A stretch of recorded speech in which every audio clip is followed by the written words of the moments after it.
ఎక్కడికి వెళ్ళిపోతాయి అంటే గేదెలు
గోంగూర పచ్చడి చేసిందండి మా అమ్మాయి.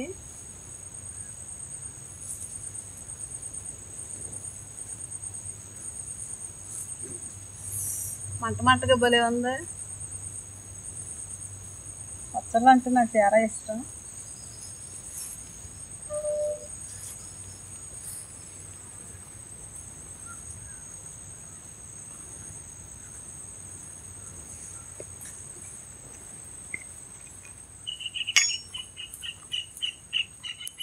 జీడి తోట ఫీల్ని గేదెలే ఇందులో కాయలు గెల్లలు తీశారు, పేడ తీసి కాయలు వేయరాను వాళ్ళతోటి. ఈ లోపు అది తిరగేసుకుని ఆ చివరికి వెళ్ళిపోయి రాలేదు అందుట్లోకి. రాలేదు ఇవాళ.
ఒకదానికల్లా ఒకటి నడిచేరిపోకని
గిన్నెల్లో నీళ్ళు ఆడతారు నదిలో.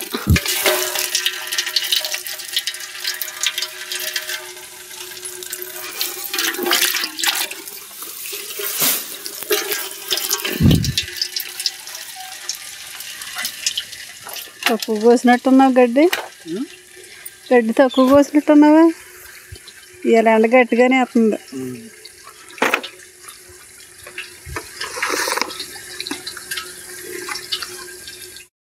హాయ్ అండి, పొలం నుంచి వచ్చామండి. వచ్చాక మేము టీ కాసుకు తాగాము.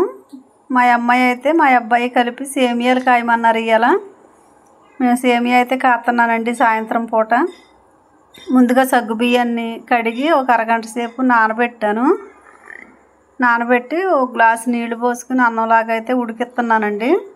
అలా ఉడికించుకుంటే చాలా బాగుంటుంది సేమియా. డైరెక్ట్గా పాలు పోసి పాలలో కాసుకునే కన్నా ఇలాగ కొంచెం సేపు ఉడికించుకుని పాలు పోసుకుని మళ్ళీ ఉడికించుకుంటే బాగుంటుందండి. నేనైతే ఇలాగే కాస్తాను. మరి మీరు ఎలా కాస్తారో కామెంట్ చేయండి. కడదాకా చూడండి నేను సేమియా కాస్తాం.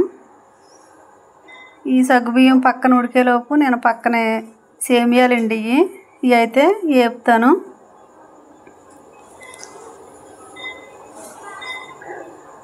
చూడండి వేపుతున్నాను, దోరగా వేయించుకుంటానండి.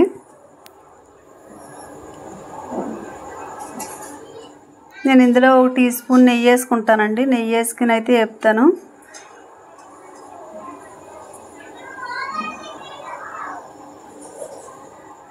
నెయ్యి వేసానండి.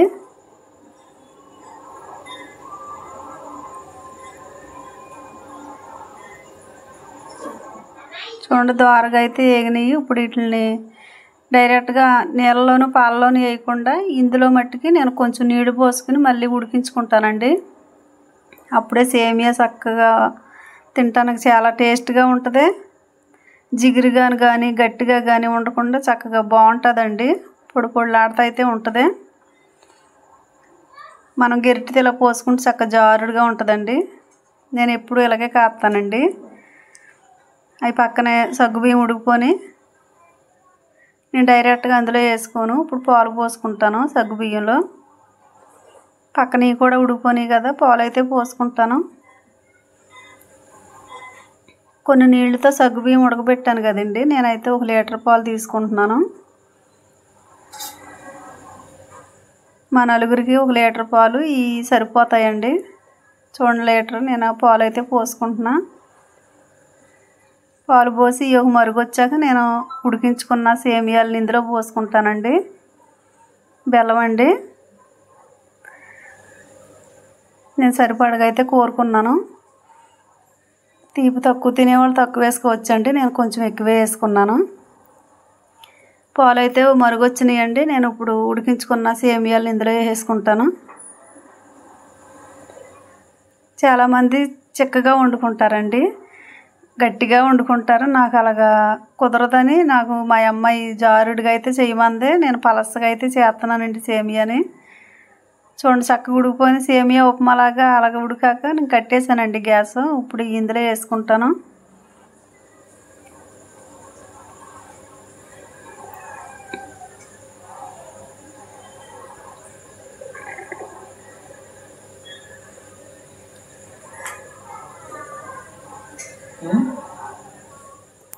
నేను మళ్ళీ కొంచెం నెయ్యి వేసుకుని జీడిపప్పు కిస్మిస్లు అయితే వేపుతాను.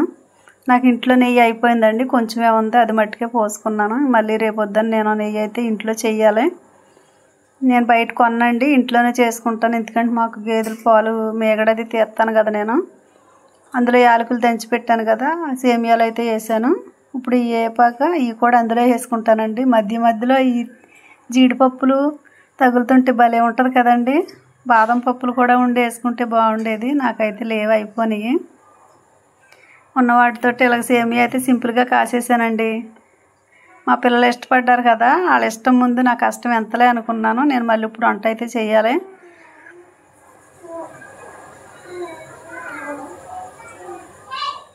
నేను కాసిన సేమియా నచ్చిందా ఫ్రెండ్స్? నచ్చితే మీ ఫ్రెండ్స్ అందరికీ నా వీడియోలను షేర్ చేయండి.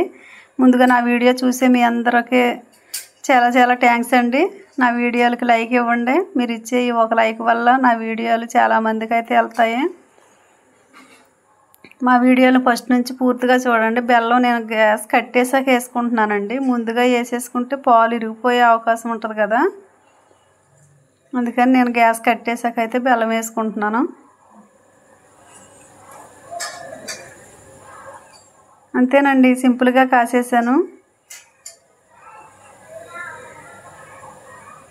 ఎక్కువగా గట్టిగా కాకుండా అలాగని మరీ పలసగా కాకుండా చాలా చాలా బాగుందండి. నేనైతే టేస్ట్ చేస్తున్నాను. మా ఇంట్లో ఏదైనా ఫస్ట్ నేనే టేస్ట్ చేస్తానండి.